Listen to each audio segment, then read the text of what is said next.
How is it? Assurance 8? Oh, we're live. Well, hey, welcome to Two Lawyers Talk Legacy. I am your co host, Lisa K, joined by the lovely Sandy B. Good morning. Good morning. And we're also joined by our special Cinco de Mayo guest, Mr. David Wright. How are you today? Well, good morning, all. How are you, Lisa and Sandy? Doing We're pretty doing, we're good. doing really good. And thank Good, you for good. being here, David. David Wright is with Mutual of Omaha. He is an insurance industry expert, and he is here this morning to talk with us about how to protect our hard-earned assets and transferring the risk. So he's going to explain and break it all down to us. David, can you tell us a little bit about yourself before we get into this topic? Well, sure. And again, thank you so much for having me this morning. You guys have been doing this for a couple of years now, and I'm so appreciative to be on again. And I'm just very grateful to be here this morning. But a little bit about me, native Floridian. I hear I'm like a unicorn. There are not many of us around, but I still tend to know a few. But I just love people. I love helping people. I love sharing information, and that's why we're here today. I'm a father of three. Have happily married to my wife for over 35 years. Wow. Two grandkids, and I'm just a product of South Florida. Awesome. Yeah, Awesome. Well, yeah. thank you for that. I know you are on the one and always have been. And so it's so good for you to be here. So, David, tell us about this topic. Tell us about a little bit about what you do with Mutual of Hmm. Omaha, and then let's get into this topic and break it all down for us. Yeah. Well, we're talking today about businesses. And as we know, many of us aspire to be in business. We hear often that you'll never do well, you'll never get rich working for someone else. So most of us want to have our own business. And because of that, we start our own, whatever we feel is good. Our mom and pops are just doing what we feel we're good at, not always going through the legalities and the certifications and getting the licenses to make that business legitimate. So I always want people to understand the importance of that and understanding how your business uh, becomes a true business. Hmm. And if you're not registered, if you're not licensed, if you don't have some form of some type of legal representation, um, the accounting structure, the team that uh, keeps you legitimate, Yes. you may just have a job working for yourself. And so once we get past that part, we can then become an established business. Many folks saw in the COVID realm when Hmm. benefits were being given out to businesses uh, that many didn't qualify. And that was because legitimately on paper they were just entrepreneurs working for themselves. Right. Oh my goodness, a lot of people fell into that situation. Yes, I'm definitely aware of that. Hmm. Thank you to Doug for joining us today. We appreciate you, Doug, as always. So, when you talk about how to protect your hard earned business, and Sandy obviously will jump in when she gets ready, what does that really mean? What should that mean to us? Hmm. Protecting our hard earned business and transferring the risk. So once you are established and you have everything in order and in place, there's certain things you want to know about your business. There's data that you want to compile. You want to know what your business is worth, and whether it's a partnership or a sole proprietor, you kind of want to get a better understanding of uh, what you have at stake here. If I were not able to come to work tomorrow, would my business survive? Right? Yeah. And so we want people to understand that, especially for sole proprietors. You can be doing very well. You can have bids and contracts and subbing out all of your work, but you are usually the key person or the key man. Well, what happens if to your business if something happens to you and you're disabled for a period of time? Mm-hmm. So we like to sit down with business owners and really just evaluate who they are, how their business operates, and how can we assist them in ensuring them that if something were to happen to them, could their business continue to thrive? Whether Is it's that called key man? I'm sorry, is that called key man or key person insurance? so depending on the type of business, yes. If it's a single proprietor, then we're looking at some type of disability products that will help them in the event if they're no longer able to work. If you have, let's just say, five or more employees, um, but you have that one go-to person that does it all, that knows it all, that if that person doesn't show up on Friday, uh, we may have some problems. And You things know, shut down, huh? well, not necessarily shut down, but it's not. It may not be a good Friday, you know, or you may not be able to get a lot of questions answered. You may be getting calls from your business suppliers or people of that sort, and questions can't be answered until Monday or whenever they're going to be back. So, if you have that key person that knows that business inside out. Um, how do you retain that person? How do you keep them on board so that they see their value but are loyal to their employer? And this is where some of the key man benefits or the executive bonuses come into place. And you can do some of these things with insurance. I'm not going into all the details, but this is how you can somewhat um, give a person what they're worth, and put things in place, the benefits in place that's going to help secure their tenure with you. Absolutely. I mean, I think that just people understanding the gist that there's certain insurances out there that can cover you for various aspects of your place in business. I think that's important. Sandy, you have a question? So first, I'll say, just to remind folks who are watching that we are talking with David Wright, and we're connecting Mhm. this world of insurance to our businesses because we're talking about how to protect your hard-earned business and transferring the risk. So my first question for you, David, is, when we think about business, entrepreneurs are always, looking for that quick way to make some money, but they don't think about the quick way to try to protect their business.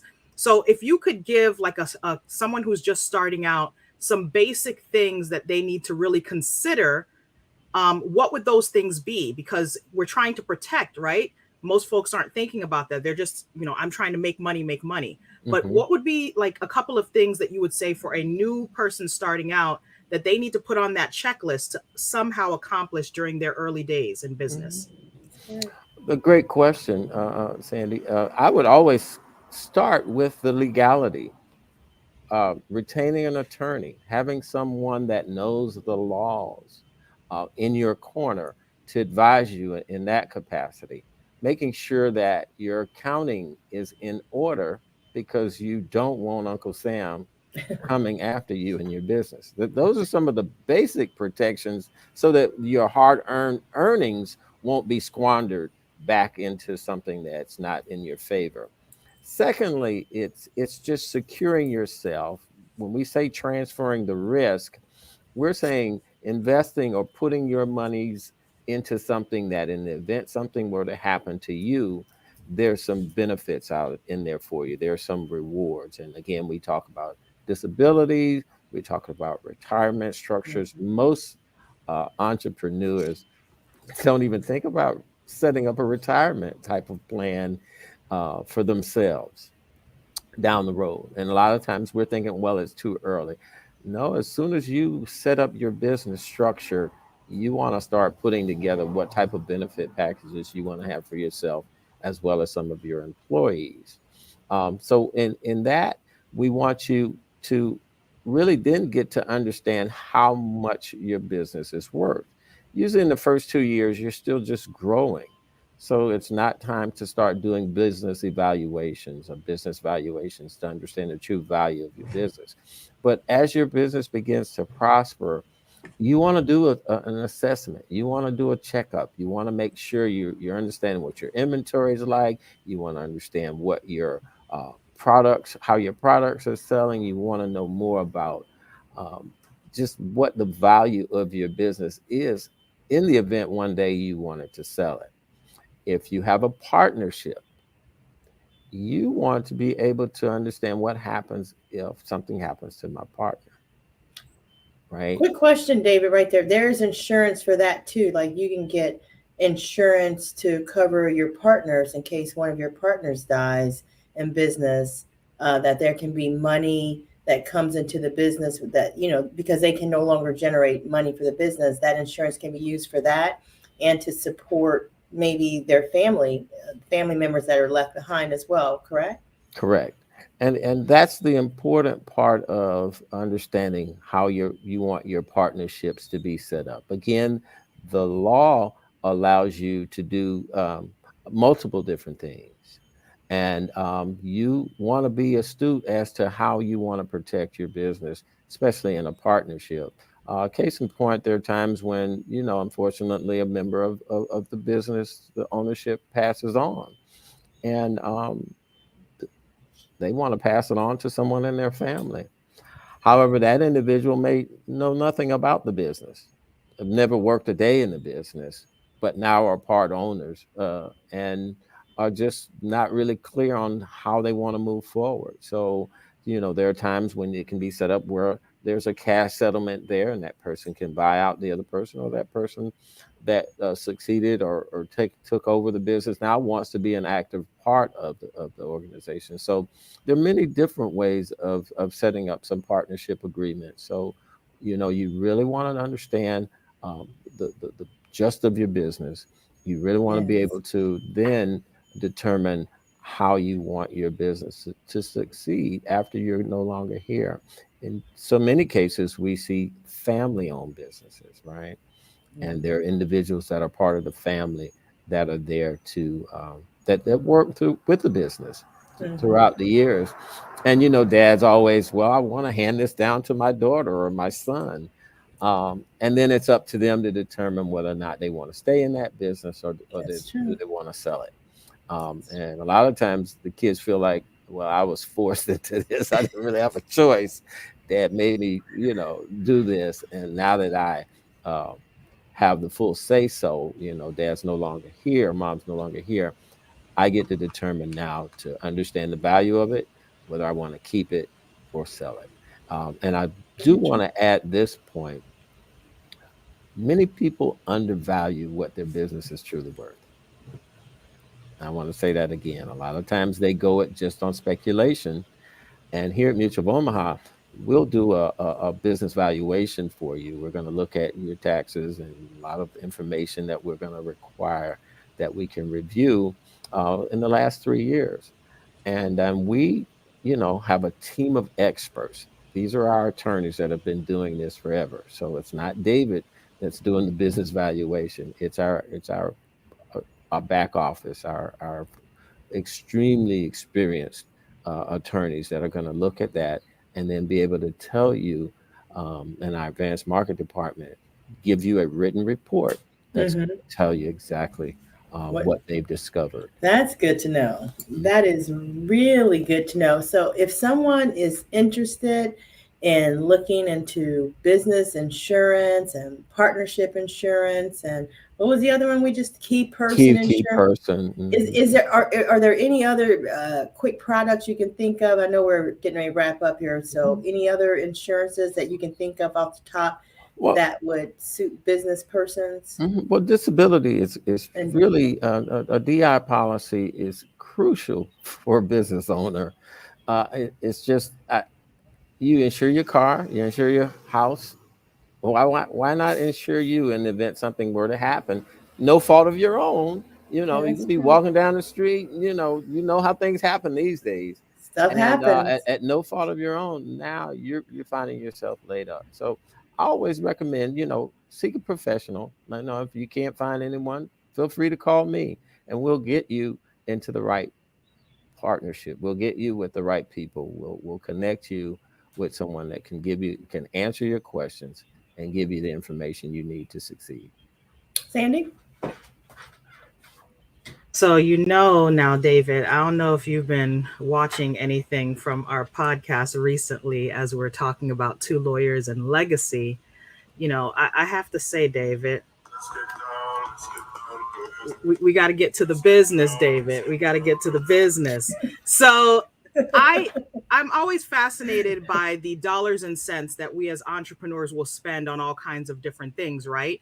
But we never think about the cost of protecting our business, the cost of protecting the work that we've put in, right?